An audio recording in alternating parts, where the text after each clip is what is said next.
Hi everyone, my name is Kat and Rose. My real name is Katie, but that is my pen name.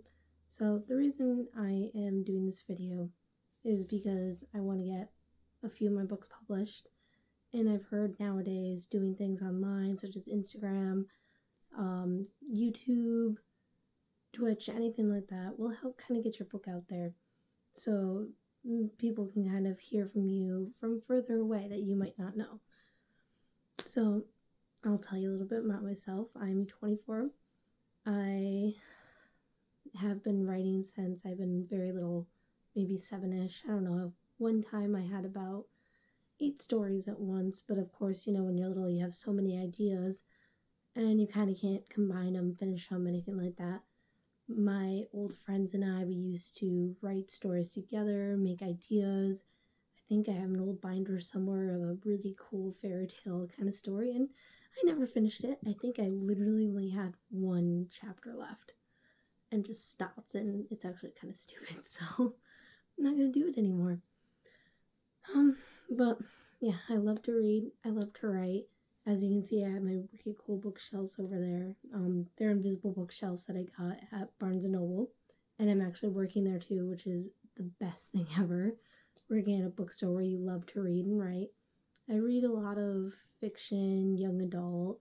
It's like Harry Potter. I've read Twilight. I've read the Splintered series, which is about an Alice in Wonderland, kind of after Alice went through the rabbit hole and came back to the human world. That one's a really good book if you want to read that. And also I read a couple others. I have like the Anne Rice. I like vampires. I like all that kind of darker stuff like werewolves too. And let's see what else is up there. Night World, Inkheart. There's many. And on my Nook I have probably over 100. So, like to read, so I get a lot of ideas from that. And I've just been writing a lot, and I've finally almost done with one. And being a writer, there's a lot of stories out there. It's really hard to get published. So I've been dreaming of this for years and years and years. So then finally I met someone who can actually help me with that, and I've gotten to the point where I feel comfortable even getting my book out there and giving it to publishers to even look at. So, that's a little bit about me. I'm a little crazy, a little silly. I like to play video games. My fiance right behind me actually got me an Xbox One, which is awesome to play because I would always play his. So we have a his and hers. Love it. And because while he used to play his games, I would read or I would write. So now I have to figure out what I want to do because I just want to play Destiny all the time now. But other than that, so I've actually been writing this novel for about 9 years now. I had a lot of writer's block, and that's really tough to get through, but you just gotta push through. And even what I've learned is write ahead, write different parts of your story that you want to add in later, that maybe something happens in the second book that you really need to write down. And that's what I did, and that kind of helped me to figure out from my second book, how did they get here? So then from there, I could be like, okay, in the first book, this part happens to create this part in the second book. So that's a good thing to do too. Make a timeline, though I never really do, and I really should, but that one would also help too. I even got this creative writing for dummies just to figure out how to explain places a little bit more, because I would just kind of plop them in a place and you'd have to kind of guess where they are. Places and using a dialogue, all that good stuff, and I would write little notes inside, as you can see. So just little ideas to help you guys out if you want to ever get published or even write a book. You need to have some kind of order. Though it's really hard because I have 7 notebooks of the same story. Look at this. I have a binder of my story that I printed out maybe in high school. I have another story that I was working on that I printed out too. Wasted paper, I know. And then 2 notebooks full of stories. But, I mean, it happens. Always have a little notepad with you. I do in my purse, and if I have a story idea, I just write it down real fast. So yes, my story is called Broken Souls. This one I have, like I said, been working on for years and years. I started it in 8th grade, which was probably about 2005. And I finished it roughly around 2011, where I felt it was good. It was like done from top to bottom. All I would need to do is edit it. So that's kind of what I ended up doing. Is the past year and a half, I've been editing it and adding a lot of stories, adding a lot of chapters, parts, because I had to make it all fit. So in high school, I would always do a program called NANOWRIMO, National Novel Writing Month. This is really good for you guys to do too if you want to like push yourself to write that many words or to finish a rough draft of a novel. It's where you write 50,000 words in the month of November, and then you win, technically. You win after once you reach that amount, and I won this year, or last year I should say. It's 2016 now. Happy New Year.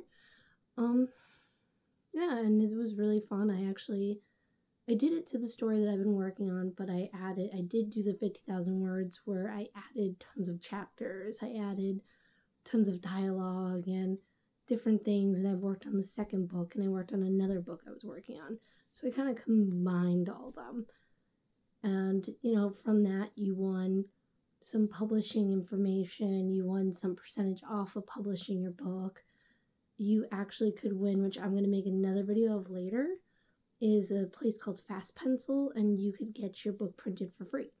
So you can see what it looks like in real life, held in a book, bounded, have a cover, everything. So that was really cool, I think. So hopefully in the next 2 weeks, I'm going to have that printed out so I can at least see what it looks like. And you can even use that to edit your own story too. So you can flip through it, read it, highlight what you want. I remember seeing one video where she said to highlight the actions. And if there's too many actions, then you can kind of learn to take some of them out, which is really cool. So, another tip. Yeah. And Broken Souls is about a young boy named Adam. He's 16, and he lost his mother to suicide when he was 7. So he's been blamed for it his whole entire life. His family's never really around. His father physically and mentally abuses him. So he figures that he'll never be able to feel that family love or even any kind of love that he used to have. Because when his father says he's worthless, he definitely believes it. And he knows because he was the reason that she's dead. So he has to go through school where he's a little different, so he gets looked at as a freak. He wears fishnets, he has baggy black pants, spiky hair, that kind of can go into mohawk or like big tall spikes. So, he's very hurt, very different. He wants to get out. He wants to show them that he wants to get out, that he doesn't really care about anything, but it's really hard for him.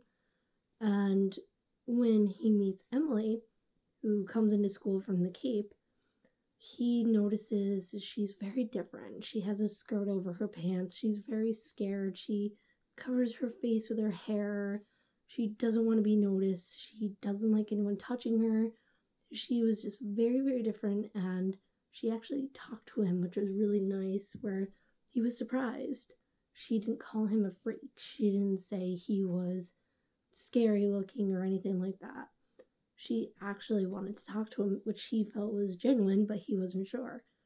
So as the days grew, he wanted to talk to her more. She was starting to feel distant, and he was thinking maybe it wasn't true. Maybe she was just faking it. She didn't want to talk to him. It was just her first day, so she wanted to figure out her day around the school. And then the relationship started to grow. He decided to be persistent and try and get her to talk to him. And, it's for the better, because definitely Emily is very, very different, where she was hurt. She was hurt when she lived in the Cape. She's been in foster care for most of her life. Her mom left her at the age of 5, and she went to about 4 foster homes until she found the one at the Cape. Absolutely loved it there. Had the star football player as her boyfriend, and then he raped her. And she was so broken about it, where she didn't believe that it could have happened to her and why it happened, where she almost took her own life. And that brought her to a point where she had to move out of that foster home and try and figure out somewhere else to live because her family wanted her to live. So then when she goes to this school and sees Adam, he's different, he's darker, he's got spiky hair, and he actually talked to her without being mean. She was also bullied when she was in her high school at the Cape too, so to have someone still care for her and act like he really genuinely wanted to talk to her was very different and very scary for her. So through him, she's trying to learn that maybe things can be better. Maybe they can fall in love. Maybe he'll not hurt her. So they've pretty much just try and figure out their life, figure out how they're going to love each other with their broken bodies that they have, their broken minds, their broken souls. And pretty much everything happens really fast towards the end, where there's a big thing that could almost break them apart. And she doesn't want that to happen, he doesn't want that to happen, but it does. So my story is really great. I kind of like the idea of it. It is kind of embarrassing because, back then when we were young, we think that it's the end of the world if one guy doesn't like us, or, there's a girl out there who is just too popular to like the little shy guy. So it's kind of in that point of view where things can happen even though you're different, or even if you end up being the same. And hopefully I put across all the feelings and everything that teenagers do go through and that we went through when we were younger. So that's about Broken Souls. And hopefully I will be publishing that soon. I am going to be giving it to a publisher that I know. I met him in high school. He came by to my creative writing class, and I was the only one to ask questions about how he thought of his book, Mr. Bluestick, how he came up with the publishing company. Just a lot of questions that no one else really would think of for publishing, so he's going to be able to help me out. Hopefully, I'm going to send him the manuscript, and you guys will hear from me soon to if they want to do it or not, because that would be amazing. And this company, which is AuthorMike, he actually doesn't make you pay like the self-publishing companies do. If they believe in your book, they're going to push it out there and sell it. So you don't have to spend $800 to $1,000 at other publishing companies. So that's where you want to be careful too, is you don't want to put all that money forward to have it not work. And that was my worry too, because when I was younger, looking at that stuff, that's all that was. You had to pay $800, $500, $600. It was just too much just to like gamble on. So fingers crossed. I really hope I can do this, and then I will do more videos about the book when it comes out. When I get the fast pencil book in, I'll show you what it kind of looks like, and then tell you more about my other stories. So if anything, any comments, any questions, let me know. Just post it on the bottom. This is like my first YouTube video, so sorry if it's not the best. But thank you, and Cat and Rose is out. Peace.